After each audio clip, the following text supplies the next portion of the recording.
Hi, and welcome to another Meditations. Today we're going to be doing part 2 of our series on externals.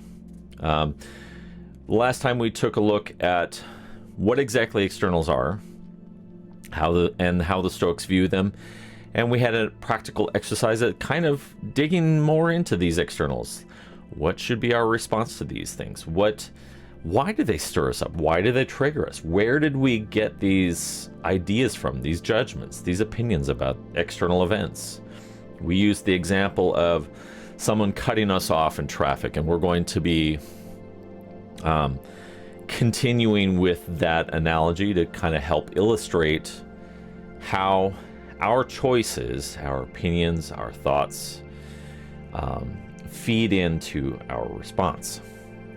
I want to open up with a quote. It's a really short one from Montaigne, from their writing of Presumption, written in 1580. He writes, "Not being able to govern events, I govern myself, and if they will not adapt to me, I adapt to them."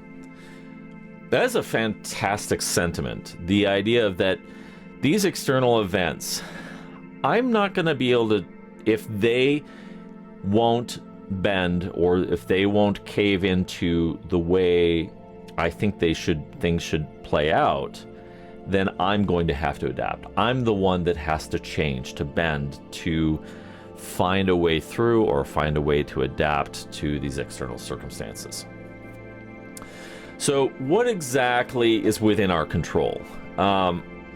Epictetus would say in Discourses, "There is only one road to happiness, and let this rule be at hand morning, noon, and night. Stay detached from things that are not up to you." That is effectively the definition, one definition of externals. It's all the things that are not up to you. But lest you need specifics to help you dial in and understand what is up to you, well, some of the hallmarks that the Stoics point to as being within our control would be things like this: our thoughts, our opinions about things, our judgments about things, the conclusions that we draw in our head, what we say, the things that we mutter, even if it's under our breath and to ourselves. We might be by ourselves and cursing out loud about something. Or as well as our actions, the things that we do, our responses, our physical responses. Most of these things are within our control, excluding some extreme things like involuntary physical responses to things. Some of those things fall into the category of outside of our control. Like, for example, a practical example for me is when I'm in high stress, intense filled situations, my hands just shake ridiculously and I can't do anything about it. It's an involuntary physiological response to stress, and that falls out of my control, my area of responsibility, what I'm responsible for. However, the things that are up to me is withdrawing from situations that are super tense and looking for just the areas that I can control and finding the path to serenity in those situations.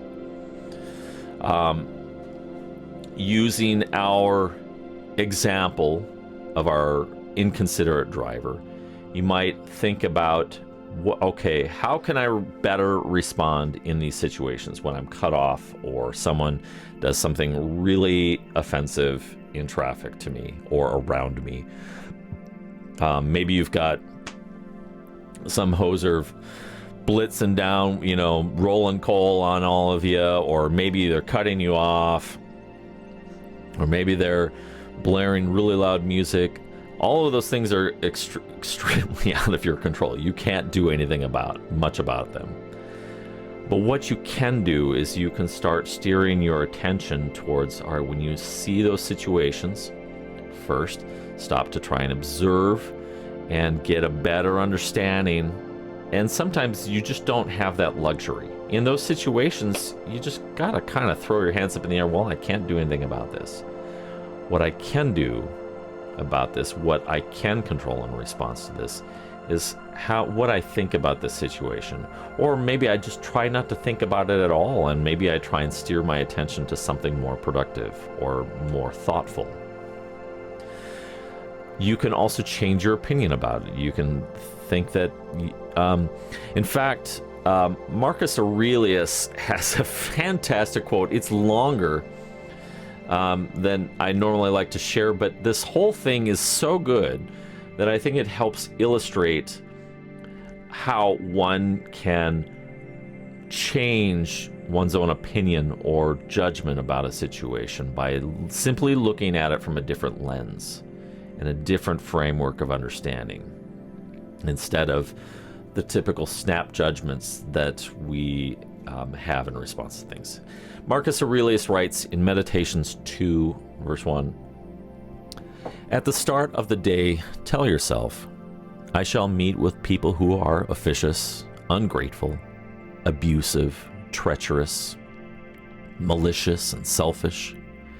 In every case, they've got like this because of their ignorance of good and bad. But I have seen goodness and badness for what they are, and I know what is good is what is morally right, and what is bad is what is morally wrong. And I've seen the true nature of the wrongdoer himself and know that he's related to me. Not in the sense that we share blood and seed, but by virtue of the fact that we both partake of the same intelligence, and so of a portion of the divine.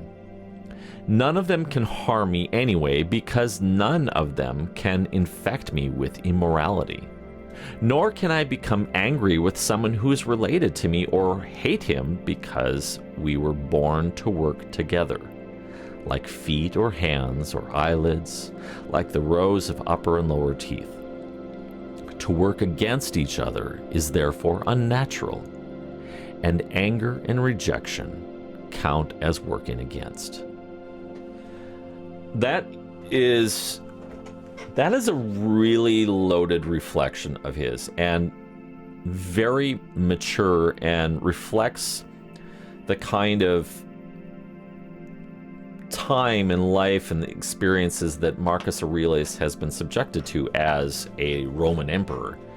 He was extremely intelligent. He was very wise beyond his years, and had the kind of character and virtue that many, even today, still strive to emulate. Marcus Aurelius makes some really strong claims here that when you see someone who is operating with maybe even just really wrong intent, they're acting immorally, or they're behaving poorly, or treating people like trash, or saying terrible things. They do this because of their ignorance of what is good and right, and largely that comes from their upbringing, their background, maybe their education or their lack thereof, maybe their lack of exposure to people that are different from themselves. There's a lot of things that can play into that, but Marcus Aurelius is saying that we as humanity, we were built to work together. Whether or not you believe in a creator, and I don't, but if by design, whether it's from so-called intelligent design, or just the sheer fact that we are a common species and that we thrive when we work together, and we don't when we work in disassociation and disharmony with one another, when we seek to divide, when we seek to separate. But when we work together, when we try to find commonality together, we thrive in those environments. And so Marcus Aurelius is saying that this is my brother. He's behaving terribly. He's not excusing his behavior. He's just saying, listen, most likely this person is operating out of a self-interest to what they think is best for themselves.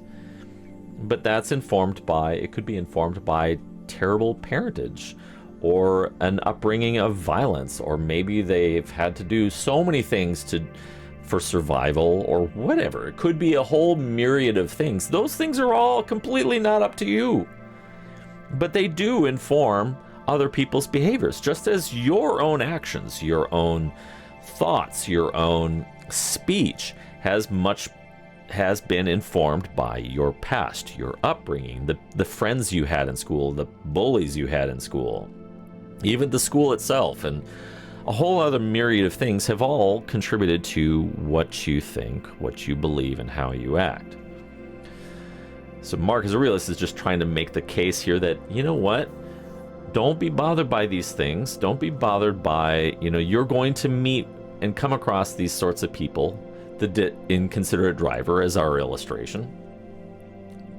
Don't be disrupted by them. Just understand that they're probably trying to do best by themselves, and they're operating out of a place of ignorance of what is considerate, or what is good, or what is right, and ignorant of what is bad, what is harmful, what is counterproductive to us all as a species. So let's drill this down here to some core elements of things that are within our control, as pointed out by the Stoics. And these are our thoughts. These are our opinions and judgments. Other things within our control are what we say and how we say it, as well as our choices and what we do. These are the core pieces or components to the things that are within our control. Of course, there are other things that are within our control, but these are kind of like the meta elements, the things that how we think, what we think on, what we spend our time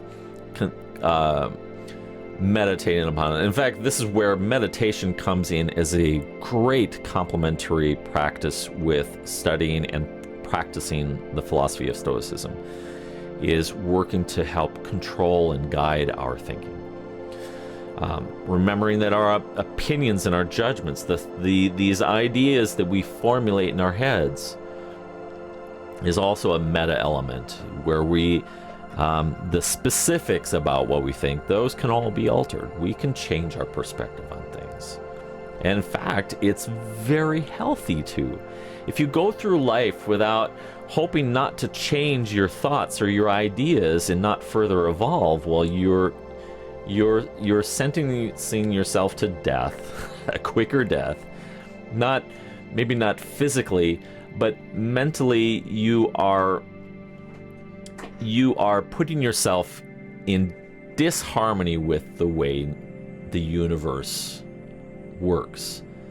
The universe is change. It is evolution. Things are evolving from one thing to another right in front of our eyes. And to run in contrast with that, to try and not further change and evolve ourselves, puts ourselves at odds with nature. Remembering that what we say and how we say it is also important. And this is an area that I've been really striving to change in my own life and how I respond to things. I tend to be pretty abrasive sometimes in situations of conflict and intense discussions about said things that I might have a strong opinion about. And much of my life, I've probably been a little bit clueless or careless about how I go about saying things.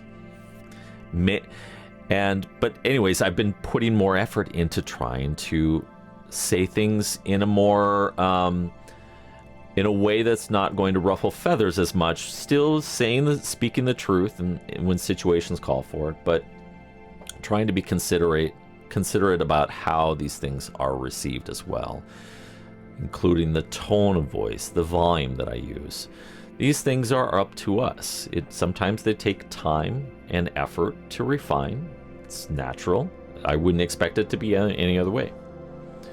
And last thing, of course, is these core elements, as I mentioned earlier, is our choices and what we do. So this is my actions, my physical response to these things, the choices that I'm going to make. Am I going to flip someone off because they cut me off in traffic? No, it doesn't do me any good. It just creates further tension. Plus, am I going to try and speed up and cut them off? What does that do? It just further endangers us both. It does not lead to a productive outcome. It never will. So that's why one of these core elements of containing ourselves and controlling our physical response to things, our choices, what we do, can determine our outcome, our level of happiness and serenity. And if we're doing things that lead to dishappiness or lead to further angst or aggression, that puts us at odds with nature. We're built for cooperation. We're built to have a happy life, to live in peace and serenity. It's our choices and our speech and our thoughts and our opinions that actually lead us down a road that is not helpful.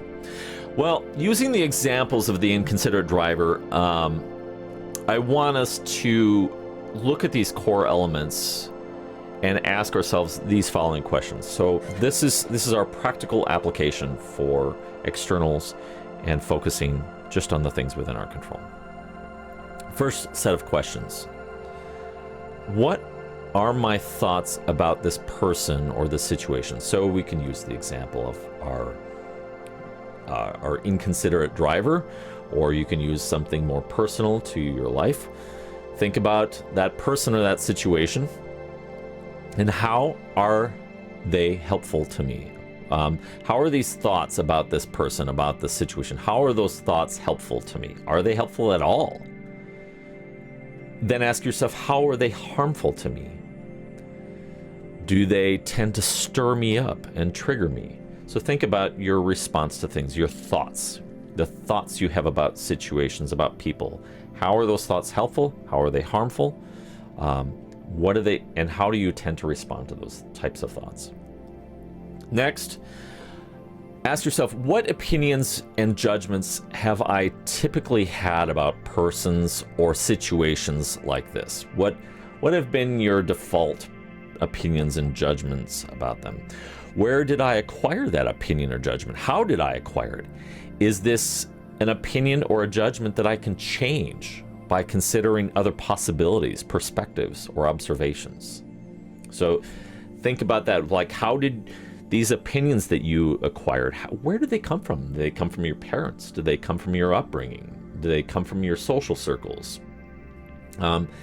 Ask yourself about those opinions and scrutinize, be willing to scrutinize them a little bit and go, well, all right, can I realistically change these opinions by considering other perspectives? And we can. Generally speaking, we can change our opinion and our observations about things. Next set of questions. In situations like this, what is my typical verbal response to the situation? Is there a better, more calm, more tranquil verbal response that I can choose that both reflects the truth and maintains my serenity? And in the process of all this, is there something that I can say that will also help improve the situation for others without causing further harm or irritation? So in those set of questions, I'm really trying to direct us to reflect on how we verbally respond to things and consider, what are all the possible ways that I can verbally respond to this? What are the more helpful ways? What are the more destructive, harmful ways?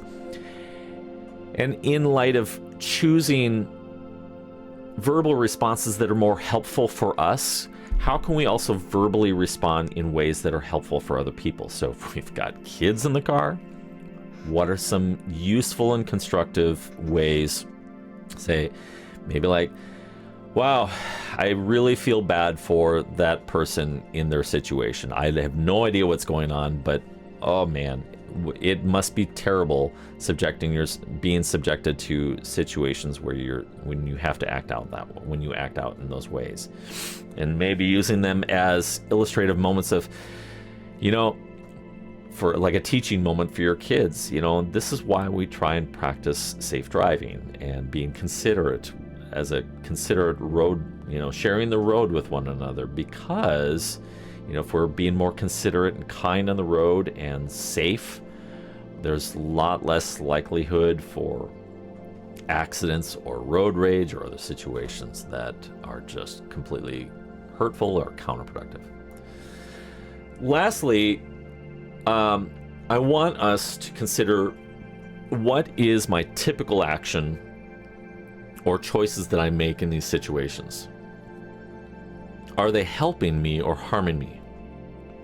So there's a similar pattern here to our verbal response, as well as our opinions. Are these actions, these choices that we make, are they helping or harming me? Are there any other choices that I haven't considered that would help me stay calm and be more level-headed, forbearing, it means patient, and tranquil in the face of situations like this? So this is where the rubber really meets the road. We're trying to slow down that process from stimulus to processing this mentally to response, whether it's verbal, our actions, whatever. We want to slow that process down and spend a lot more time considering a better understanding of the situation, of the person, of the event that's happening, to consider other possibilities beyond our snap judgments about things, and to then ask ourselves, what is the most virtuous response that I can come up with to this situation? A response that fosters inner tranquility, peace, a feeling of serenity, where you're not bothered or disrupted by someone else's ignorance, someone else's struggles, their own respective evils that they're contending with.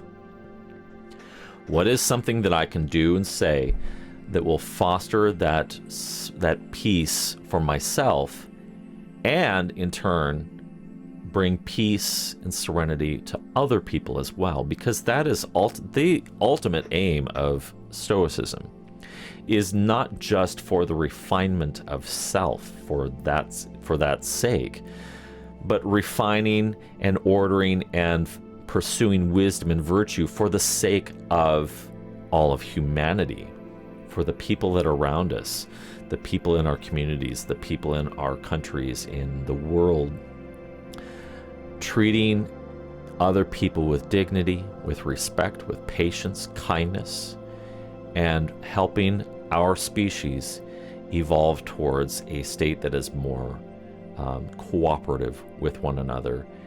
Not necessarily utopian, because we'll never get to I don't think we could ever reach a utopia per se, but to strive for looking for ways to help improve the lives of other people, in addition to our own life as well. I hope this has been a very useful meditation for you. If you've got questions or comments, please leave them below in the YouTube thing and the comment section, and I'll do my best to respond. You can also find more resources out at stolace.com/meditations, more resources and postings like this. Thanks a lot. If you liked it, please hit the like, subscribe, and the notification button here on YouTube to be notified when more stuff comes out. I also encourage you to share these exercises, these videos, with other people that you feel really could use some help kind of getting unstuck in some of these areas where we tend to focus too much on things that are outside of our control. Well, I hope the best for you. Have a fantastic day. Be good to yourself. Be kind to yourself. Be kind to other people, because we're all interconnected. Have a great day. Bye now.